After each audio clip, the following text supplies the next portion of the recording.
पटना में नियोजन भवन में एससीवीटी प्रमाण पत्र वाले अभ्यर्थियों ने हंगामा किया है। दरअसल ये अभ्यर्थी बिहार में तकनीकी सेवा आयोग की ओर से निर्गत अनुदेशक बहाली में मौका दिए जाने की मांग कर रहे हैं।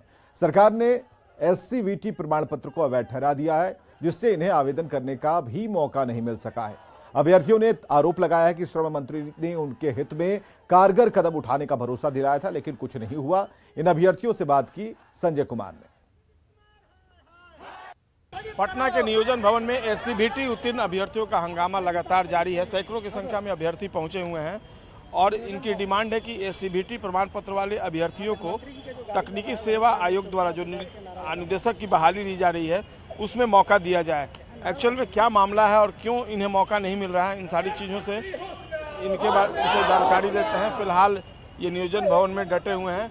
क्या मामला क्या है बताइए। मामला है कि बिहार सरकार जो है पहले से एससीवीटी चल रही थी, लेकिन 7 निश्चय के तहत नीतीश कुमार ने बिहार में प्रत्येक जिला में एक महिला आईटीआई खोले, जिसमें सिर्फ एससीवीटी का डिग्री देते थे और जनरल आईटीआई में भी एससीवीटी की डिग्री, अभी भी एससीवीटी की डिग्री लगातार बांटी जा रही है। हर आईटीआई में एससीवीटी की कोर्स चल रही है।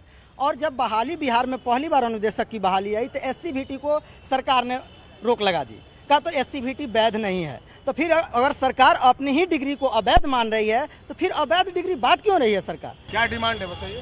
डिमांड क्या है? हम लोग एससीवीटी से हैं, हम लोग फॉर्म नहीं भर पाए हैं, वही डिमांड है हम लोग को भी फॉर्म भरने का अनुमति दिया जाए। और संविदा में पिछले 10 साल से मौका दिया जाए, इसके पहले कभी हम लोग 14 साल से काम कर रहे हैं यहाँ, तो हम लोग को उसके बदले तो कुछ 14 साल से कर रहे हैं तो कुछ इसमें तो हम लोग को रिबेट भी तो मिलना चाहिए, प्रिविलेज मिलना चाहिए जो नहीं मिल रहा है। जी नहीं, फॉर्म में नहीं भरने दिया गया। फॉर्म में नहीं भरने दे। रीना कुमारी हम लोग एससीवीटी के स्टूडेंट हैं और एससीवीटी की मान्यता सभी जगह है, लेकिन हम लोग बिहार के भी स्टूडेंट होकर बिहार सरकार का जो बहाली है उसमें हम लोग फॉर्म नहीं भर सकते। ऐसा क्यों होता है हमारे लोग के साथ? हम लोग को ये एससीवीटी के छात्र जो हैं जो एससीवीटी का सर्टिफिकेट थे उसको रद्द कर दिया जाए और हम रद्द भी नहीं किया जाए, ना ही हम लोग को बिहार सरकार में भरा दिया जा रहा है। एससीवीटी का डिग्री लेके हम लोग सीटीआई के। मेरा नाम प्रियंका कुमारी है। अब आपने सुना एससीवीटी के जो पास आउट अभ्यर्थी हैं वो अपनी मांग को लेकर यहाँ पर डटे हुए हैं। श्रम मंत्री भी इनकी आवाज़ को सुन रहे हैं, चूँकि श्रम मंत्री अपने कार्यालय में मौजूद हैं। उनकी गाड़ी भी यहाँ पर लगी हुई है, देख सकते हैं तस्वीरों में श्रम मंत्री हैं और सुरेंद्र जी हैं और उनकी गाड़ी भी लगी हुई है। लेकिन फिलहाल जो अभ्यर्थी है ये डटे हुए, देखना होगा इनकी बात को किस तरीके से सरकार सुनती है और उनकी समस्या का किस तरीके से निदान होता है। लेकिन फिलहाल अपनी मांगों को लेकर ये श्रम भवन में लगातार डटे हुए हैं। कैमरा पर्सन सुबोध के साथ संजय कुमार, न्यूज़ 18 पटना।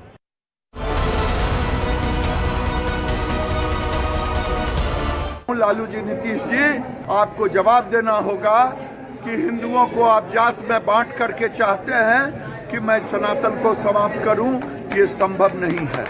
अगर किसी ने भी इस तरह का बयान दिया है तो उनको अविलंब सनातनियों से माफी मांगनी चाहिए।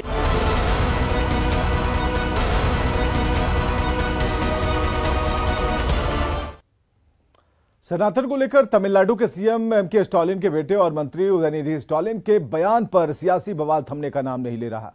बीजेपी ने इस पर आईएनडीआईए गठबंधन के नेताओं की चुप्पी पर सवाल खड़े किए। पार्टी सांसद रविशंकर प्रसाद ने उदयनिधि के बयान को सनातन का अपमान करार दिया और इन नेताओं से चुप्पी तोड़ने की मांग की। क्यों सोनिया गांधी खामोश है? क्यों राहुल गांधी खामोश है? क्यों खड़गे जी खामोश है? क्यों नीतीश कुमार खामोश है? क्यों तेजस्वी यादव खामोश है? अपने पिताजी लालू जी को लेकर सिद्धिविनायक मंदिर गए थे ना मुंबई में, तेजस्वी जी, दिखावा था क्या? राहुल गांधी मंदिर मंदिर घूमते हैं ना वोट के लिए कि मैं भी हिंदू हूं, अपना गोत्र बताते हैं, दिखावा है क्या? तो रविशंकर प्रसाद ने उदयनिधि स्टालिन के बयान को लेकर राहुल, नीतीश और तेजस्वी की चुप्पी पर सवाल उठाए तो महागठबंधन के नेताओं ने बीजेपी पर तीखा हमला बोला और बीजेपी पर सांप्रदायिक राजनीति करने का आरोप लगाया। एक सवाल माननीय रविशंकर जी आपसे है कि आपके संसदीय क्षेत्र में बड़ी पटन देवी मंदिर है, भगवती का स्थान है, आप सांसद हैं, बताइए 1 रुपया का सहयोग आपने उस मंदिर में किया? और माननीय नीतीश कुमार जी के निर्देश पर 7.5 करोड़ रुपया हमारे दल के विधान पार्षदों ने मंदिर के विकास के लिए, जिसमें अफाक अहमद खान भी हैं, तो सनातन धर्म के पक्ष में हम कि आप लगातार एक ऐसे अभियान का हिस्सा बनेंगे जिसमें किसी दूसरे धर्म या धर्मों को बदनाम करने की कोशिश हो रही हो, तो एक दिन आपके धर्म के खिलाफ भी ऐसा अभियान चलेगा। इसलिए कांग्रेस पार्टी शुरू से ही धर्म संप्रदाय के नाम पर समाज को बांटने के खिलाफ है, क्योंकि हम जानते हैं कि हम आपके खिलाफ नफरत फैलाएंगे तो आप हमारे खिलाफ नफरत फैलाइएगा। इसलिए स्टालिन जो कह रहे हैं वो भाजपा की राजनीति की प्रतिक्रिया है। बीजेपी जो नफरत की राजनीति करती हो वो सनातन पर ज्ञान न दे, धर्म के आधार पर भाई भाई में झगड़ा फसाद कराने वाली भाजपा आज ज्ञान दे रही है।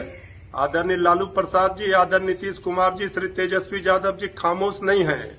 उन्होंने तो भाजपा के खिलाफ तमाम विपक्षी पार्टियों को एकजुट किया है और जनता की आक्रोश को देखते हुए भारतीय जनता पार्टी के खिलाफ जो हल्ला बोल हुआ है तो बीजेपी इधर उधर की बात कर रही है। उधर बीजेपी प्रदेश अध्यक्ष सम्राट चौधरी ने भी राहुल, नीतीश और तेजस्वी की चुप्पी पर सवाल उठाया और INDIA गठबंधन पर सनातन को खत्म करने की साजिश का आरोप लगाया। इंडिया गठबंधन में जितने लोग हैं इस देश से सनातन धर्म को खत्म करने का प्रयास कर रहे हैं और तुष्टीकरण कर रहे हैं। उदयनिधि स्टालिन के खिलाफ ना राजद बोलती है, ना जनता दल यूनाइटेड बोलती है, ना कांग्रेस बोलती है। क्या ये लोग कसम खा लिए हैं कि हम सनातन धर्म को समाप्त करके ही छोड़ेंगे? कल तक तो जेडीयू के लोग और राष्ट्रीय जनता दल के लोग प्रश्न उठा रहे थे कि 19 तारीख को देश में गणेश चतुर्थी है, उसके उपलक्ष्य में कैसे पार्लियामेंट खुल सकता है। लेकिन सनातन धर्म को खत्म करने वाला बयान यदि स्टालिन के माध्यम से आया तो क्या घमंडिया गठबंधन के लोगों के द्वारा इसका विरोध करेंगे कि नहीं करेंगे, यह स्पष्ट तौर पर नीतीश कुमार जी को बताना चाहिए। इधर हम के राष्ट्रीय अध्यक्ष डॉक्टर संतोष सुमन ने उदयनिधि स्टालिन के बयान की निंदा की। उन्होंने नीच मानसिकता वाला व्यक्ति बताया। संतोष सुमन ने कहा कि किसी भी धर्म के ऊपर इस तरह की टिप्पणी अशोभनीय है और सभ्य समाज में इस तरह के बयान का कोई मतलब नहीं।